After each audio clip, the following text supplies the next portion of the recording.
സഹോദരേ, ലോകേശ്വരന് നമോവാനം പറഞ്ഞുകൊണ്ട് ഞാൻ ആരംഭിക്കട്ടെ. ആരടാ നീ? ഞാൻ കൂടുതലൊന്നും നിങ്ങളോട് സിനിമയെ പറ്റി പറയേണ്ടതില്ലല്ലോ. റിവ്യൂ മുതൽ ഇങ്ങ് റോസ്റ്റ് വരെ ഒരു മുഴുനീള പടക്കമായിരുന്നു ഈ പടം. ലോകേഷിന്റെ കരിയറിലെ ആദ്യത്തെ ഫ്ലോപ്പ് ആണെന്നൊക്കെ പറയുന്നുണ്ടെങ്കിലും എന്റെ അഭിപ്രായത്തിൽ ഇത് തന്നെയാണ് അങ്ങനെയാത്ത ഫ്ലോപ്പ്. ഇതിന് മുന്നേ ഇറങ്ങിയ ലിയോ ഒരു കുഴപ്പമില്ലാത്ത സിനിമയും, വിക്രം അതിനേക്കാളും കുറച്ചുകൂടി ഒരു കുഴപ്പമില്ലാത്ത സിനിമയും, ഖൈദിയും മാസ്റ്ററും ഒക്കെ കൊള്ളാവുന്ന സിനിമകളുമായിരുന്നു. ലോകേഷ് അണഞ്ഞ തള്ളില്ലായിരുന്നെങ്കിൽ പിന്നെ കിങ് നാഗാർജുനന്റെ വക വേറൊരു സാധനവും. 1 കൂലി = 100 ഭാഷാസ്. ഞാൻ ഈ പടത്തിന്റെ കഥയൊന്നും ആധികാരികമായി പറയുന്നില്ല. എന്റേതായ രീതിയിൽ ഞാൻ ഈ സിനിമയൊന്ന് അവലംബിക്കാം. സോ ഗൈസ്, പടം ആരംഭിക്കുമ്പോൾ ദേ ഈ അണ്ണനെ സൗബിന്റെ ഗ്യാങ്ങിലേക്ക് നുഴഞ്ഞു കയറിയ പോലീസാണെന്നും പറഞ്ഞ് തൂക്കിക്കൊല്ലും. വേണ്ടേ, നമ്മൾ ഈ കാണുന്ന മാൻഷനാണ് നമ്മുടെ രജനീകാന്ത് സാറിന്റെ കിടപ്പാടം. ഇവിടെയാണ് അങ്ങനെ 19 ഗുണ്ടകളും താമസിക്കണം. ഇനി വേണ്ട ഈ റൂമിൽ ഒരു യൂറോപ്യൻ ക്ലോസറ്റ്, ഒരു കട്ടിലിട്ട് ഒരു മനുഷ്യ അതിനകത്ത് തപസ്സിരിപ്പുണ്ട്. 10-30 വർഷമായിട്ട് അങ്ങനെ അതിനകത്ത് തന്നെയാണ് തീറ്റയും കൂടിയൊക്കെ. വെളിയിറങ്ങൂല. ദീപാവലി 2 പടക്കം പൊട്ടിക്കാൻ പോലും അങ്ങനെ വെളിയിറങ്ങൂല. ഇച്ചിരി കാറ്റാ തീയാ കൊള്ളാൻ വേണ്ടി വെളിയിറങ്ങണമെങ്കിൽ അതിന് രജനീണ്ണ താഴെ വന്ന് വിസിലടിക്കണം. എന്തായാലും പടം കണ്ടവർക്ക് അത് മനസ്സിലാവും. രജനീണ്ണ വിസിലടിച്ചാൽ ഇങ്ങനെ താഴോട്ട് ഇറങ്ങുള്ളൂ. ആ ബിൽഡിംഗ് എല്ലാം കൂടി ഇടിഞ്ഞു പൊളിഞ്ഞ് തലേ കൂടെ വീണാലും അങ്ങനെ തന്നെ ഇരിക്കും. 10-30 വർഷമായിട്ട് അതിനകത്ത് ഒരു ഓഫ്ലൈനായിട്ട് ഇരിക്കുകയാണെങ്കിൽ അത് അങ്ങനെ ഒരു സമാധി പ്രിയൻ. ഇനി രജനീണ്ണന്റെ ഇതിനകത്ത് ഇൻട്രോ എന്നൊക്കെ പറഞ്ഞു കഴിഞ്ഞാൽ മാൻഷനൊക്കെ നടത്തുന്നുണ്ടെങ്കിൽ ഒരു പാർട്ട് ടൈം പന്നി വിട്ടുകാരനെ കൂടിയാണ് അങ്ങേരി. അല്ല, പന്നിയല്ല, അങ്ങനെ ഇറച്ചിയൊക്കെ വെട്ടി കൂട്ടിയിട്ടാണ് ഫസ്റ്റ് ഇൻട്രോ ഇട്ട് കാണിക്കണം. കണ്ണിന്റെ സൈഡിലൊക്കെ വെള്ളം അടിച്ചില്ല, അങ്ങേർക്ക് തിമിരുണ്ടെന്ന് തോന്നുന്നു. എനിവേ, ഇതിൽ സത്യം പറഞ്ഞ രാജുണ്ട്. അങ്ങേര് ഇങ്ങനെ കൂട്ടുകാരനാണ്. അപ്പൊ അങ്ങേര് ചത്തെന്ന് പറഞ്ഞിട്ട് ഇങ്ങനെ കാണാൻ ചൊല്ലേ. അപ്പൊ ഒരു കാര്യമില്ലാതെ ശ്രുതിഹാസനില്ലേ മോള് ഇറങ്ങി പോടാ 91 എന്ന് പറഞ്ഞ് ഇങ്ങനെ ഇറക്കി വിടും. അല്ല കനകരാജണ്ണ, അതെനിക്ക് അങ്ങോട്ട് മനസ്സിലായില്ല. എന്ത് കാര്യത്തിലാണ് ഈ ശ്രുതിഹാസൻ ഇങ്ങനെ അടുത്ത് ദേഷ്യം? സിനിമയിൽ നിങ്ങൾ എവിടെ അത് പറയണേ ഇല്ലല്ല. ഈ സത്യം പറഞ്ഞ രാജ ഒരു മാഡ് സയന്റിസ്റ്റ് ആണ്. അങ്ങനെ ഒരു കുറിസി കണ്ടുപിടിക്കും. ഈ കുറിസി എന്ന് വെച്ച് കഴിഞ്ഞാൽ അതിനകത്ത് ചത്തുപോയ പട്ടീനെയും പൂച്ചനെയൊക്കെ എടുത്തിട്ട് അവരെ ശവം നമുക്ക് കത്തിച്ച് ചാമ്പലാക്കാം. ഞാൻ പറഞ്ഞ ഇതിന് ഫുഡ് സേഫ്റ്റി ഡിപ്പാർട്ട്മെന്റിന്റെ പാറ്റന്റ് എടുത്തിട്ട് മൃണാലിന് കൊടുത്തു കഴിഞ്ഞാൽ അങ്ങനെ ഇത് കൊണ്ടുപോയി അങ്ങനെ റെസ്റ്റോറന്റ് വെച്ചിട്ട് ഈച്ച ശല്യവും കുറയ്ക്കും. ജനങ്ങളെ സഹായിക്കാൻ വേണ്ടി പുതിയ ഡിവൈസ് ഇറക്കിയെന്നും പറഞ്ഞിട്ട് പ്രമോഷനും ചെയ്തു തരും. അല്ല, ഞാൻ അറിയാൻ മേലാത്തോണ്ട് ചോദിക്കുകയാണ്, ഈ ചത്ത പട്ടിക്കും പൂച്ചയ്ക്കും എന്തിനാ കസേരയിലെ ആൾക്കാർ ഇരിക്കുകയല്ലേ ചെയ്യണത്? ഈ 4 കളി നടന്ന പട്ടിയും പൂച്ചയൊക്കെ ചത്താകുമ്പോൾ ഞാനത് കയറി വന്നിരിക്കുവോ? കസേരയ്ക്കും പകരം വല്ല കൂടമാണ് കണ്ടുവച്ചിരുന്നെങ്കിൽ ചത്തതിന്റെ ബോഡി ആ കൂട്ടത്തിനകത്ത് ഇടിച്ച് അമ്മക്ക് ഇറക്കിയിട്ട് ഇലക്ട്രിക്യൂട്ട് ചെയ്യണമെങ്കിൽ ഒരു ലോജിക് ഉണ്ടായിരുന്നു. അതിപ്പോ ഈ ചത്ത പട്ടീനെയും പൂച്ചിനെ എടുത്ത് 4 കാലുവിനെ കവച്ചു വെച്ചിട്ട് മുതുക് ചാരി അതിനകത്ത് ഇരുത്തു. എടാ, എന്തിനാണ് അവർ കസേര? ഇനി ഇതില് ബാബുരാജ് ഉണ്ട്. 2 സീനേ ഉള്ളു, ഡയലോഗൊന്നും ഇല്ല, ഡെത്ത് സ്റ്റാർ ആണ്. ഇനി ഇതാണ് സൈമൺ, മെയിൻ വില്ലൻ. 4,500 കോടി ആസ്തിയുള്ളവനാണ്. വലിയ ഡോണ്, സ്വന്തമായിട്ട് ഹാർബർ, സ്വർണ്ണ ബിസ്ക്കറ്റ്, സ്വർണ്ണ പല്ല്, ഗോൾഡ് വാച്ച്, ലക്ഷറി വാച്ച് കള്ളക്കടത്ത് ചെയ്യും. ഇതൊക്കെയാണ് പരിപാടി. ഭയങ്കര പണക്കാരനാണ്. പക്ഷേ ആരെങ്കിലും കൊന്നു കഴിഞ്ഞാൽ ആ ബോഡി ഇവിടെ കളയണമെന്ന് പറഞ്ഞുകൂടാ. ഇവിടെ അട്ടപ്പാടിയിൽ ഒരു 5000 ഏക്കർ സ്ഥലം വാങ്ങിച്ചിട്ട് ആ കാട്ടിൽ നിന്ന് ഒരു 5 കടുവേനെ വാങ്ങിച്ച് അതിനകത്തൊക്കെ വളർത്തണം. ഈ ബോഡിയെല്ലാം കൂടി ആ കടുവയ്ക്ക് തിന്നാൻ കൊടുത്താൽ പോരെ? ഞാൻ ഈ പറഞ്ഞതിൽ പോലും കുറച്ചുകൂടെ ലോജിക്കില്ല. അത്ര പോലും ലോജിക്കില്ലാതെയാണ് ഇവന്മാർ ഓരോ കാര്യങ്ങൾ ഈ സിനിമ ചെയ്ത് വെച്ചേക്കണം. ഈ ബോഡിയൊക്കെ ഹാർബറിൽ കല്ല് കെട്ടി താത്തിയ പോരെന്ന് എല്ലാരും പറയും. പക്ഷെ അങ്ങനല്ല. എത്ര ബോഡി നമ്മൾ കല്ല് കെട്ടി താഴ്ത്തും. അപ്പൊ ചിലർ ഒരിക്കും ആസിഡിലിട്ട് ഉരുക്കിയ പോരെ. അതിപ്പോ ആരെങ്കിലും കൈ പൊള്ളിയാല. ഞാൻ പറഞ്ഞു, ദാ ജോൺ വിക്കിലെ ഇവന്മാരെ വിളിച്ചാ പോരെ.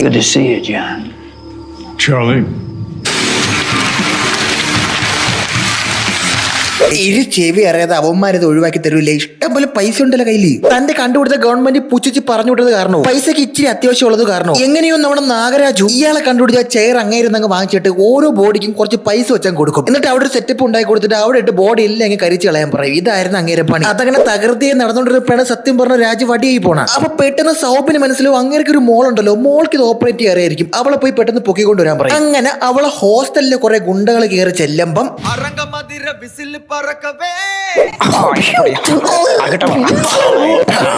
ഈ ഹോസ്റ്റലിനകത്ത് ഫൈറ്റിന് ശേഷം ഇവർ 2 കൂടെ സൗബിന്റെ അടുത്ത് എന്നിട്ട് പറയും, നമ്മൾ 2 പേരും അയാളുടെ അസിസ്റ്റന്റ് ആണ് കേട്ടോ. നമ്മൾ ഈ മെഷീനൊക്കെ ഓപ്പറേറ്റ് ചെയ്തെന്ന് നിങ്ങൾക്ക് വേണ്ട പണിയൊക്കെ ചെയ്ത് ബോഡിയൊക്കെ കത്തിച്ച് നമ്മൾ ഇവിടെയും കൂടാൻ പറയും. മനസ്സിലിപ്പോ എന്താണെന്ന് അറിയാമോ? സത്യം പറഞ്ഞ രാജിനെ ആരാണ് കൊന്നതെന്ന് നമ്മളെ കൂട്ടുകാരനെ കണ്ടുപിടിക്കണം. അങ്ങനെ അവരവിടെ സുഖമായിട്ട് പൈസ ഉണ്ടാക്കി ബോഡിയെ കത്തിച്ച് കൊന്ന് സുഖിച്ച് ജീവിച്ചുകൊണ്ടിരിക്കുന്ന സമയത്താണ്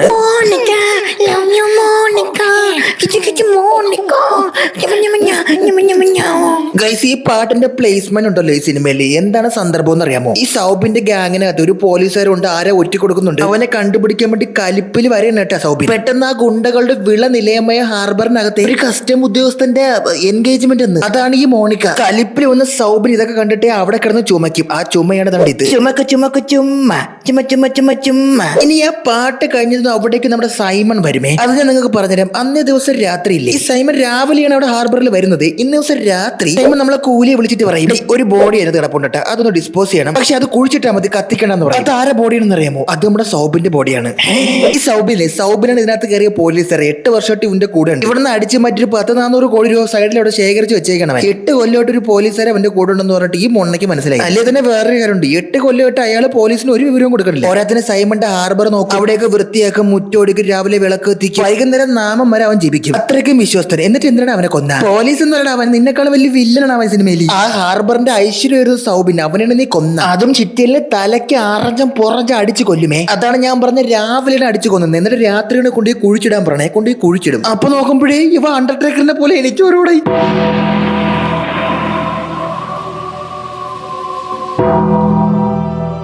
അപ്പൊ ശ്രുതിഹാസൻ സൈഡിൽ നിന്ന് പറയണേ, ചില പ്രത്യേക സാഹചര്യങ്ങളിൽ മഴയത്ത് ഇലക്ട്രിസിറ്റി ഒക്കെ അടിച്ചു കഴിഞ്ഞാൽ ഹാർട്ട് വീണ്ടും റീസ്റ്റാർട്ട് ആവുന്നു. അപ്പൊ ഇതുപോലെ ജീവൻ വെച്ച് പിന്നും ചാടി എണീക്കുന്നു. ഏത് ഇവനെ അവൻ തേങ്ങ പൊതി കണക്കാണ് തല അടിച്ച് പൊളിച്ചിട്ട് ഇവ എണീച്ചു വന്നാ. എടിയും മൊര കഴുതി ഹാർട്ട് ഇരിക്കണ തലയ്ക്കകത്തല്ല, തലച്ചോറ് അടിച്ച് പതപ്പിച്ചിട്ട് ഇവ ഇങ്ങനെ ഹാർട്ട് മാറി എന്ന് പറഞ്ഞ് എണീച്ചു എന്ന് പറയുന്ന ഡയലോഗ് എടാ കനകരാജ ഏത് ബംഗാളി കൊണ്ടാ നീ സ്ക്രിപ്റ്റ് ചെയ്യിപ്പിച്ച. എനിവേ തലേവൻ അവനെ കൊല്ലൂലേ, ട്രെയിനിൽ കയറ്റി പറഞ്ഞു വിടും. ശ്രുതിഹാസനെ കൂട്ടും വിടും. അപ്പൊ നമ്മളെ സൈമൺ തലവനെ വിളിച്ചിട്ട് പറയും നിനക്ക് ഒരു ഗിഫ്റ്റ് ഉണ്ട്, കാണിച്ചു തരാം, നീ അവനെ കൊന്നിട്ട് വരാൻ പറയും. തലവ അവനെ കൊന്നിട്ട് വരാന്ന് പറഞ്ഞിട്ട് അങ്ങ് ചെല്ലുമേ. അവിടെ ചെല്ലുമ്പോ നീ കൊന്നല്ലേ, നിനക്കൊരു ഗിഫ്റ്റ് തരാന്ന് പറഞ്ഞിട്ട് നോക്കുമ്പോഴത്തേക്കും സത്യരാജനെ ഇടിച്ചു കൊല്ലണത് നമ്മളെ സൗബിൻ. ഈ കൃത്യം സൗബിൻ ചത്തപ്പോ തന്നെ യവൻ എവിടെ നീ CCTV ഫുട്ടേജ് കിട്ടിയെന്നൊക്കെ ചോദിച്ചു കഴിഞ്ഞാൽ ചോദ്യം ഇല്ലാത്ത ഉത്തരവാണത്. അലേവോ അത് കൊണ്ടിട്ട് ഇങ്ങനെ വായും തുറന്ന് ആന്ന് പറഞ്ഞ് നിൽക്കും. ഇനി സത്യം പറഞ്ഞ രാജനെ സൗബിൻ എന്ന ഡയാല് നിന്റെ തിടിച്ചാണ് കൊല്ലണേ. അവസാനമായിട്ട് എന്തെങ്കിലും പറയാനുണ്ടെന്ന് ചോദിക്കുമ്പോഴത്തേക്കും സത്യരാജ് വെയിലൊന്നിട്ട് പറയും പവർ ഹൗസ് എന്ന്. നമ്മൾ വല്ലതാണെങ്കിൽ ചാവാൻ നിൽക്കുമ്പോൾ ഇച്ചിരി വെള്ളം തരുമെന്ന് ചോദിക്കും. അതും അല്ലെങ്കിൽ ഇത്തിരി മൂത്തോമരം വല്ലതും ഉണെങ്കിൽ വീപ്പേൻ ഉണക്കടി ജപ്പാൻ വരെ പോയിട്ടുണ്ടെന്ന് പറയും. അല്ല തീരാൻ പോവില്ല, അതാണ് മാക്സിമം. ഇത് ഇവൻ പവർ ഹൗസ് എന്ന്. പടം കാണുമ്പോൾ നമ്മൾ ശരിക്കും അതുപോലെ സീക്രട്ട് കോഡ് വരിക്കും. തേങ്ങയാണത്, കള്ളിന്റെ പേരാങ്ങണ്ടാണ്. എനിക്ക് തോന്നുന്നു സിനിമയിൽ കള്ളിന്റെ ഒറിജിനൽ നെയിം കാണിച്ചുവിടാന്ന് തോന്നുന്നത്. അതുകൊണ്ട് മാൻഷൻ ഹൗസ് ഇല്ലേ MH, അതിന്റെ പേര് മാറിയിട്ട് ഒരു പവർ ഹൗസ് ഇട്ടേക്കുന്ന ഒരു കള്ളിന്റെ പേരാണ്. അതാണ് ഈ തൊലിയൻ ചാവാൻ വേണ്ടി പോകുമ്പോൾ പറയണം ചാവട നീ കൊല്ല ഇടിച്ച് കൊള്ളാവന. മീൻവെയിൽ നമ്മൾ ഡയാല് ശ്രുതിഹാസനെ കൊണ്ട് ലോക്കോ പൈലറ്റിന്റെ സീറ്റ് കയറി ഇരുന്ന് പോവേണേ. ഈ ശ്രുതിഹാസൻ ഡോക്ടർ അവനൊക്കെ പഠിച്ചാണ് ഈ സിനിമയിൽ. അപ്പൊ അങ്ങനെയൊക്കെ പഠിക്കുന്ന ആൾക്കാർക്ക് ലോക്കോ പൈലറ്റ് ആവാനുള്ള കഴിവൊക്കെ ഉണ്ടോ? ട്രെയിനൊക്കെ ഓടിക്കാൻ പറ്റൂല്ലേ? അങ്ങനെ സൗബിൻ വിളിച്ച് പറയണത് നിന്റെ കൂട്ടുകാരൻ ചത്തപ്പന്റെ അടുത്ത് അവസാനമായിട്ട് പറഞ്ഞത് പവർ ഹൗസ് എന്നാണെന്ന്. ഇങ്ങനെ 30 വർഷമായിട്ട് കുടിക്കൂല അന്ന്. കൂട്ടുകാരൻ പവർ ഹൗസ് എന്ന് പറഞ്ഞല്ലേ, അന്ന് തൊട്ട് കുടിക്കുള്ളൂ. അങ്ങനെ ദാ കുടിക്കുകയാണ് പവർ ഹൗസ് ഒട്ടിച്ച്. ഇനി ശ്രുതിഹാസനെ കൊല്ലാതിരിക്കണം എന്നുണ്ടെങ്കിൽ നീ ഞാൻ പറഞ്ഞ കേൾക്കണമെന്നൊക്കെ പറഞ്ഞ് തലേ വരെ തലങ്ങ് വിലം കൂട്ട് ഓട്ടിക്കും കായ്. റേഷൻ കട വിട്ട് മണ്ണെണ്ണ പഠിപ്പിക്കുന്നു, തൊട്ടപ്പുറത്തെ വീട്ടിലെ കൊച്ചിന് ഡയപ്പർ പഠിപ്പിക്കുന്നു, ഒഴിഞ്ഞ വീട്ടിലെ കക്കൂസ് കഴിപ്പിക്കുന്നു, തേങ്ങ പൊതിപ്പിക്കുന്നു, ചെടിക്ക് വെള്ളം വരെ ഒഴിപ്പിക്കുന്നു. ഇങ്ങനെ സിനിമയിലില്ലെങ്കിലും ഏകദേശം ഇതാണ് അവസ്ഥ. എല്ലാ പണിയും ചെയ്യിപ്പിക്കുന്നു. അതൊക്കെ ഓംബ്ര എന്ന് പറഞ്ഞ് കേൾക്കാൻ ഒരു തലേ വരും. ഇത്ര നേരം പട്ടിയെ പോലെ പണിയെടുത്തതല്ലേ, ഇനി തലവരുടെ ഒരു മാസ സീനാവാം, ഒരു ഫൈറ്റ്.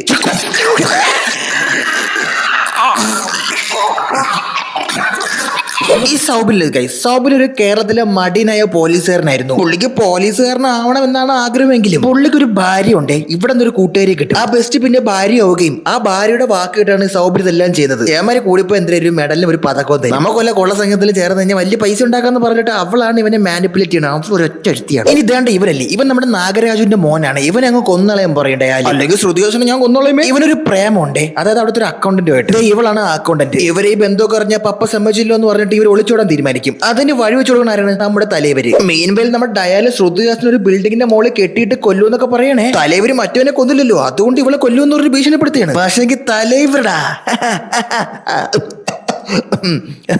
അതായത് ഈ ഡയലിന്റെ കൂടെ കേരളത്തിൽ നിന്ന് വന്ന ഭാര്യ ആരെന്നറിയാമോ? അവളാണല്ലോ അവന്റെ കാമുകൻ. അല്ല കാമുകി അവളായിരുന്നു ഇതെല്ലാം ഇവനെ കൊണ്ട് ചെയ്യിപ്പിച്ചത്. അത് ഇവൻ പൊക്കും. അവളെ കൊല്ലുമെന്ന് പറഞ്ഞ കാരണം ഇവൻ ഒന്നും ചെയ്യാൻ പറ്റില്ല. ശ്രുതിഹാസനെ അപ്പൊ തന്നെ അവിടെ വെച്ച് തലാക്കൊല്ലി വിടുകയും ചെയ്യും. എവളാണെങ്കിൽ പഠിച്ച കളി, ഈ മണ്ടനാണെങ്കിൽ ഒരു മരമുണ്ടേ. അന്ത 5 കോലയും ഞാൻ പണ്ണലെന്നൊക്കെ പറഞ്ഞ് അഞ്ഞിനും അമ്പയും കളിച്ച് എവള അവനെ അടിച്ചവിടെ ഇടും. എന്നിട്ട് 4 ചക്കപ്പൂത്തുണർത്ത മുതുക്കന്മാരെ എടുത്ത് കറക്കി എറിയോളൂ. എന്നിട്ട് ഈ മനുഷ്യനെ തലക്കടിച്ച് ഇവിടെ കിടത്തിയിട്ട് നീ ഒരു മര കഴുത തന്നെല്ലോടാ, നിനക്ക് വീട്ടിൽ തന്ത ഉണ്ടോടാന്നൊക്കെ ചോദിച്ചിട്ട് ഇനി ഞാൻ പറയും അതൊക്കെ നീ ചെയ്താൽ മതി എന്ന് പറഞ്ഞിട്ട് ആ പാവം മനുഷ്യനെ മറ്റേ ഇലക്ട്രിക് ചെയറില്ലേ അതാണ് അവിടെ ഇരിക്കണട്ടാ, അതിലിട്ടങ്ങ് അങ്ങേരെ കത്തിക്കുന്നു. അങ്ങേരെ കൊന്നതാ പോട്ട്. ഈ ചെയർ സത്യരാജിനും ശ്രുതിഹാസനും മാത്രമല്ലേ ഓപ്പറേറ്റ് അറിയാവൂ. എവളിത് എങ്ങനെ പിടിച്ചു? കായംകുളം കൊച്ചിന്റെ കളരി നോക്കി പഠിച്ച കണക്ക് എവള് ഒളിച്ചത് നോക്കി വല്ലതും പഠിച്ചാ ഇനി. ഡയാലിന്റെ കയ്യിൽ നിന്ന് രക്ഷപ്പെട്ട ശ്രുതിഹാസൻ നല്ല വിശപ്പ് പറഞ്ഞ രസവിടെ ദോശ തിന്നോണ്ടിരിക്കുകയാണ് റോട്ടില്. പാഴ്സൽ വാങ്ങിച്ചൊക്കെ വീട്ടിൽ പോകൂടായിരുന്നു. അത് പറ്റൂല. അതാണെങ്കിൽ പിന്നെ സഹോദരിമാർ കൂടെ കൊടുക്കണമല്ലോ. ഇതാകുമ്പോ ഒറ്റക്കിരുന്ന് കുഴച്ചടിക്കായത്. ഡയാൽ അവൾ ആ വണ്ടിയിൽ നിന്ന് പിടിച്ചിറക്കി തലകം വലും അറിയും. മാത്രം പിടിച്ചു മാറ്റാൻ വന്ന രണ്ട് മുതുക്കന്മാരെ അവ ഇടിച്ച് റെഡിയാക്കും. അത് മാത്രമല്ല ഇതിനകത്തൊരു സീനുണ്ട്. ഓടിക്കൊണ്ടിരുന്ന കാറിന്റെ ഗ്ലാസ് ഒക്കെ താത്തിട്ടാണ് അവർ ഓടിക്കുന്നത്. അത് ഞാൻ ഇവിടെ കാണിക്കുന്നത് നിങ്ങൾ സിനിമയായിട്ട് കാണൂ. അത് അതല്ല അത് എഡിറ്റ് ചെയ്തപ്പോ പോയി. ശരിക്കും അങ്ങനെ ഒരു സീനുണ്ടെന്ന്. ബൈക്കിൽ വന്നിട്ട് ഗ്ലാസിനകത്തോടെ തലയിട്ടം കയറി വിൻഡോ ഓപ്പൺ ആക്കി ഇട്ടേക്കണ്. AC ഇട്ടല്ലേ ഒരുപാട് പെട്രോൾ കത്തി പോയില്ല. അതുകൊണ്ട് ഒരു ചേസ് സീനാണെങ്കിലും കുഴപ്പമില്ല. വിൻഡോ ഒക്കെ താത്തിട്ട് കാറ്റെ കൊണ്ട് പോവാന്ന്. എന്തൊരു നക്കിയാണ്ട ഡ്രൈവറെ. നിങ്ങൾ ഇനി പടം കാണാൻ ശ്രദ്ധിച്ചോക്കെ. അവിടെ വയറ്റിൽ തന്നെ ചവിട്ടിയത്. ഇനി അവിടെ നിന്ന് ചേസ് ചെയ്ത് ഓടി ഓടി ഓടി ഈ സീൻ അങ്ങ് ട്രെയിനിന് അകത്ത് വരെ വരുമേ. ഈ സൗബിന് ഇത്രയും വലിയ സെറ്റപ്പ് ഓടി. രണ്ട് മുതുക്കന്മാരെ ഒരു പെണ്ണിനെ ഒറ്റക്കിട്ട് ഓട്ടിച്ച് ഇടിച്ച് പേടിയാണ് എല്ലാവർക്കും ഒന്ന്. സ്പൈഡർമാനാ സൂപ്പർമാനാ. അവസാനം ഈ ഭീകര എങ്ങനെയെങ്കിലും ചവിടുന്ന വെച്ച് ഒരുത്തൻ സാക്രിഫൈസ് ചെയ്ത് ട്രെയിനിന്റെ അകത്ത് വെളിയിൽ വന്ന് വീഴുമേ. എന്നിട്ട് അവൻ ചാവൂല. ആ സാക്രിഫൈസ് ചെയ്തുകൊണ്ട് തല ബലിക്കല്ലി അടിച്ച് അവൻ സാക്രിഫൈസ് ചെയ്ത് അവനെ കൊല്ലും. പിന്നെ ഒരു കാര്യം ഉണ്ട്. തലക്ക് ചിറ്റലിനെ അടിച്ചപ്പോഴത്തേക്കും അണ്ടർടേക്കർ കളിച്ചവരാണ് അവൻ. ആ മണ്ടൻ തലവറാണെങ്കിൽ വാഴയ്ക്ക് കുഴി എടുക്കണമെന്നാണ് ഒരുത്തനെ കൊണ്ടുപോയി കുഴിച്ചിരുന്നത്. ഇച്ചിരി ആഴത്തിൽ കുഴിച്ചിട്ടിരുന്നെങ്കിൽ അവൻ പൊങ്ങി പോലും വരൂലായിരുന്നു. ഒരു പൂച്ച അപ്പിടാൻ പോലും ഇതിനേക്കാളും വലിയ കുഴി തോണ്ടുവന്ന്. എന്താ ലോജിക്കാണ് ഇതിൽ? അവളല്ലേ അവളെ ട്രെയിനിലും കയറിയ എപ്പോഴാ. ഇനി സൈമണ വീഡിയോ കോൾ ചെയ്തിട്ട് സൈമണിന്റെ മോനെ 11 അങ്ങ് കുത്തി അങ്ങ് കൊല്ലും. സൈമ ഇത് എവിടെ നിൽക്കണ? മൈജി ഷോറൂമിലാടാ ഒരുപാട് TV ഇരിക്കണ്. അതുകൊണ്ടാണ്. മീൻവെൽ മാൻഷനകത്ത് ഗുണ്ടകളുടെ അക്രമം. ഒടുവിൽ തലൈവർ ഒരു വിസിൽ അങ്ങ് അടിക്കോടേ. ആ വിസിലോട് കൂടി അതിനകത്തൊരു തൊമ്മൻ ഇരിപ്പുണ്ടല്ലോ. തിന്നുക, ബാത്റൂമിൽ പോവുക, അവിടെ തന്നെ ഇരിക്കുക, ഉറങ്ങുക. 10-30 വർഷത്തിന് ശേഷം അവ അതിനകത്തുനിന്ന് പുറത്തൊരു താണ്ടി ഇവന്റെ പേര് കാളീശൻ ഉപേന്ദ്ര. എന്റെ അമ്മ ഇങ്ങനെ അന്യായ ഓരോളം നടനാണ്. എല്ലാരും പറഞ്ഞു ഇങ്ങനെ ഇന്റർവ്യൂ ഒക്കെ സൂപ്പർ ആയിരുന്നു. എനിക്ക് തോന്നിയില്ല സത്യം പറഞ്ഞാൽ. ഇങ്ങനെ കീട്ടിലോട്ട് ഉപയോഗിക്കരുതെന്ന്. ഒരുമാതിരി നല്ല BGM ആയിരുന്നു. അത് ഞാൻ പറയും. എന്തായാലും പുള്ളി വന്നൊരു 320 ഡിഗ്രിയിൽ ഒരു ഫൈറ്റ് തരും. ഇനി ഈ പടത്തിൽ എനിക്ക് ആകെ സാറ്റിസ്ഫാക്ഷൻ തോന്നിയ ഒരേ ഒരു സീൻ ഇവളെ കൊല്ലുന്നതിലാണ്. സൈമന്റെ മോനെ കൊന്നത് സൗബിന് ഇവളും ചേർന്നാണ് സൈമൺ മനസ്സിലാക്കുമ്പോൾ ഇവളെ കുത്തിയും കൊല്ലും. ഇവരുടെ കഥാപാത്രവും ആ പെർഫോമൻസും ഒക്കെ നല്ലതായിരുന്നു കേട്ടോ. ഈ സൈമൺ ഇല്ലേ ഗൈസ്, സൈമൺ ഒരു പ്രത്യേക കണ്ടീഷൻ ഉള്ളവരാണ്. ശരിക്കുള്ള സൈമന്റെ തന്ത ഗജനി ആയിരുന്നു എന്ന് എനിക്ക് തോന്നിപ്പോയി. കാര്യം ഭയങ്കര മറവിയാണ് അളിയുന്നത്. പിന്നെ അതിന് കുറച്ചുപേര് ലോജിക്കൊക്കെ പറയുന്നുണ്ട്. സൈമൺ ഈ സിനിമയിൽ എപ്പോഴൊക്കെ രജനീകാന്ത് തന്നെ കാണും അപ്പോഴൊക്കെ അടിച്ച് ഫിറ്റാണ്. അതുകൊണ്ട് രജനീകാന്ത് ആരാണെന്ന് സൈമൺ അറിയാൻ വയ്യ. എവിടെയൊക്കെ ഒരു ഓർമ്മയുണ്ട്, പക്ഷെ ആരാണെന്ന് അത്ര ഓർമ്മയില്ല. ഈ സൈമന്റെ അച്ഛനെ കൊന്നത് രജനീകാന്താണ്. കാണുമ്പോ ഉന്നെ എങ്കയോ പാത്തിരിക്കെന്ന് പറയും. അപ്പോഴൊക്കെ രജനീകാന്ത് മനസ്സിൽ വിചാരിക്കുകയാണ് മോണ്ടൻ എന്നെ മനസ്സിലായില്ല, രക്ഷപ്പെട്ട്.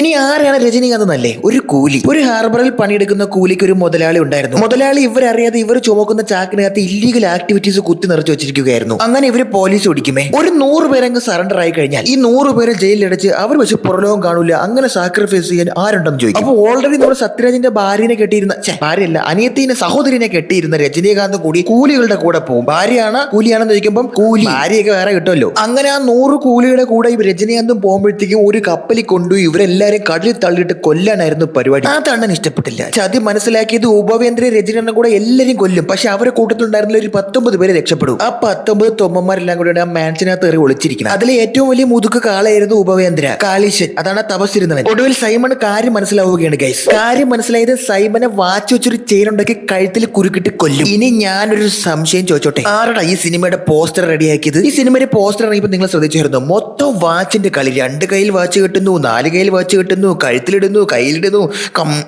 ഇവിടെ ഞാൻ പറയണില്ല, മൊത്തം വാച്ച്. അതുകൊണ്ടിട്ട് എന്തൊക്കെ തിയറി ആയിരുന്നു. ഇതിന് ടൈം ട്രാവൽ ആണോ അതോ ഇനി സൂര്യയുടെ മറ്റേ 24 സിനിമയിലെ പോലെ വല്ല വാച്ചും ഉണ്ടോ എന്നൊക്കെ പറഞ്ഞ് ഒരു അന്യായ ഫാൻ തിയറിയൊക്കെ ഇറങ്ങിയതാണ്. ആ വാച്ച് അങ്ങും ഇങ്ങും വന്നിട്ട് പോയി ഒരു ക്യാമിയോട്ടാണ് എനിക്ക് തോന്നിയത്. അമേരിക്കനെ ക്യാമിയോ ഇറക്കിയല്ലോ, ഈ വാച്ച് ഇതിനകത്ത് ക്യാമിയോ ആണ്. പക്ഷെ പോസ്റ്ററിൽ നിറച്ച വാച്ചായിരുന്നു. ഇത്രക്കും മിസ്ലീഡിംഗ് ആയിട്ടുള്ള ഒരു പോസ്റ്റർ അണ്ണ ലോക്കി അണ്ണ നിങ്ങൾ ചെയ്യുന്നു ഞാൻ പ്രതീക്ഷിച്ചില്ല. എന്തായാലും ചാവുന്നതിന് മുന്നേ സൈമൺ പറയും എന്റെ വായിക്കകത്തോട് നോക്കിയ നരകം കാണാന്ന് പറയും.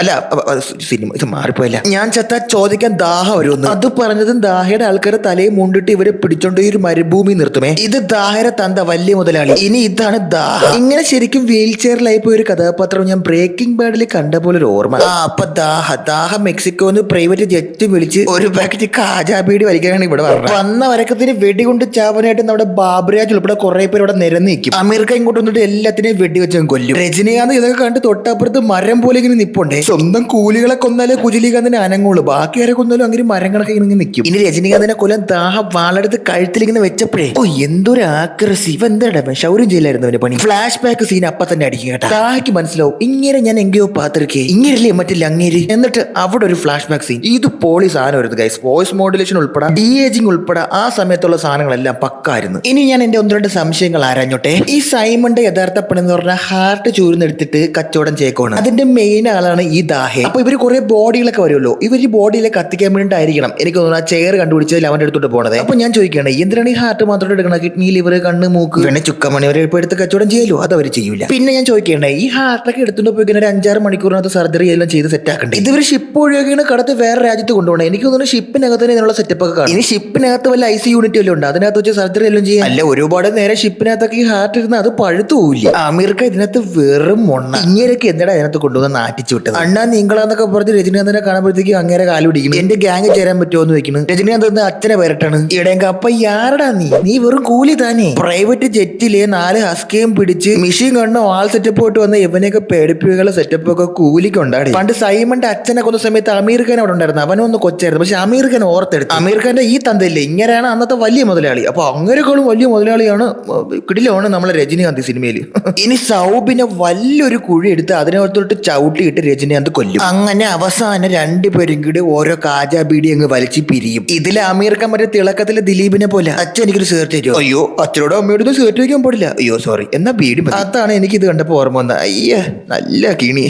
എന്തൊക്കെയായിരുന്നു ഈ പടം ഇറങ്ങുന്നതിന് മുന്നേ. LCU time travel chair astral projection 19 ഗുണ്ടേ മാൻഷനും രജനീകാന്തും. 19 ഗുണ്ടയൊക്കെ ഉണ്ട്, പക്ഷെ അടി വന്നു കഴിഞ്ഞാൽ രജനീകാന്ത് ഒറ്റയ്ക്കാണ് സിനിമ മൊത്തം ഒന്നും അടിപൊളിയത്. അവന്മാരും കാണാനുമില്ല. എനിക്കൊരു സംശയം, ലോക്കി അണ്ണനെ നമ്മൾ ഓവർ ഹൈപ്പ് കൊടുത്ത് പെരിയ ഡയറക്ടറാക്കി വെച്ചിരിക്കുകയാണോ? എനിവേ ഗൈസ് അനയുടെ BGM ഒക്കെ നന്നായിരുന്നു. ഒരു എക്സ്പെക്ടേഷനും ഇല്ലാതെ കണ്ടാൽ ഈ പടം ഓൺ ടൈം വാച്ചബിൾ ആണ്. പിന്നെ ഗൈസ് രജനീകാന്തിന്റെ മോളാണ് കേട്ടോ ശ്രുതി ഹാസൻ. അത് ഞാൻ പറഞ്ഞായിരുന്നു. പടത്തിൽ നിറയെ ടെസ്റ്റ് ഇருக்கு. അപ്പൊ എന്തായാലും ഇതൊക്കെ അറിയാനായിട്ട് എല്ലാരും പടം അങ്ങ് പോയി പാത്തോളി. നമുക്ക് ഇതിവിടെ നിർത്താം, കുറച്ചധികമായി. അപ്പൊ ശരി ഗൈസ്, ഇന്നത്തേക്ക് ഇത് മതി. നമ്മൾ ഇനിയും കാണും.